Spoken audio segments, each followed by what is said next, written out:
आज हम जानेंगे इस संसार की सबसे पहली अमर प्रेम कथा के बारे में। यह प्रेम ऐसा था जिसमें ना कोई शब्द थे, ना कोई बंधन, केवल एक निश्चल श्रद्धा और अपरंपार प्रेम था। इस कहानी में रंग है, प्रकाश है और पीड़ा का संगीत भी है। यह है शिव और सती की अमर प्रेम कथा, प्रेम और त्याग का अद्वितीय संगम। सृष्टि के आरंभिक काल की बात है। जब ब्रह्मा ने अपने मानस पुत्रों को रचा तो उनमें से एक थे दक्ष प्रजापति। दक्ष अत्यंत बुद्धिमान थे, परंतु उनके मन में अहंकार भी उतना ही विशाल था। दक्ष का अहंकार और शिव की अनंत तपस्या, यह दो ध्रुव थे जिनके बीच भविष्य में एक अद्भुत और मार्मिक प्रेम कहानी जन्म लेने वाली थी। शिव स्वयं योग और तपस्या के स्वरूप, विश्व के नश्वर और नश्वर से परे दोनों का मेल। सती प्रेम और भक्ति का प्रतीक, जो अपने हृदय की आवाज को दुनिया की अपेक्षाओं से ऊपर रखती थी।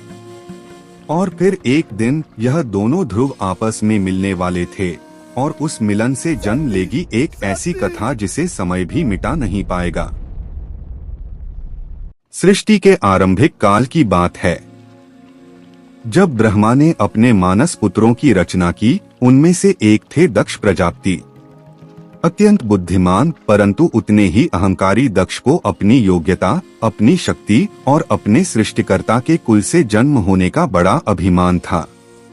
उसने वर्षों तक तपस्या की और देवताओं से वरदान पाया संतान की प्राप्ति के लिए। उसकी यह तपस्या रंग लाई और उसे एक अत्यंत दिव्य कन्या की प्राप्ति हुई, वही जिसे आज हम देवी शक्ति के नाम से जानते हैं।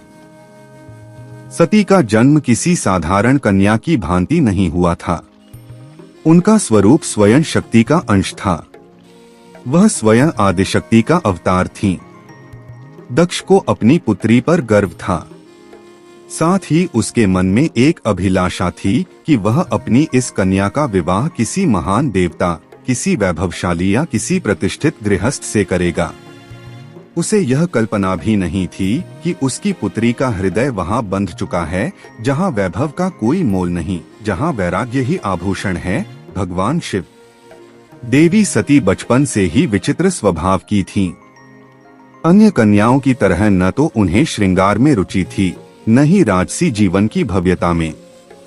जब जब वह शिव की चर्चा सुनती, जब किसी ऋषि द्वारा शिव की महिमा का वर्णन होता, तो उनका हृदय गहरे भाव से भर जाता। शिव जो शमशान वासी हैं, मृग चरम धारण करते हैं, जो भस्म में रमते हैं और सांपों को आभूषण की तरह पहनते हैं। आम कन्याओं के लिए यह भय का कारण होता, पर सती के लिए यही स्वरूप उनके अंतर्मन में बस चुका था। धीरे धीरे यह आकर्षण भक्ति में बदल गया और भक्ति प्रेम में। सती का बस अब एक ही लक्ष्य था, शिव को अपने पति रूप में प्राप्त करना। पर यह मार्ग आसान नहीं था। जब दक्ष को सती की इस इच्छा का आभास हुआ तो वह क्रोधित हो उठा।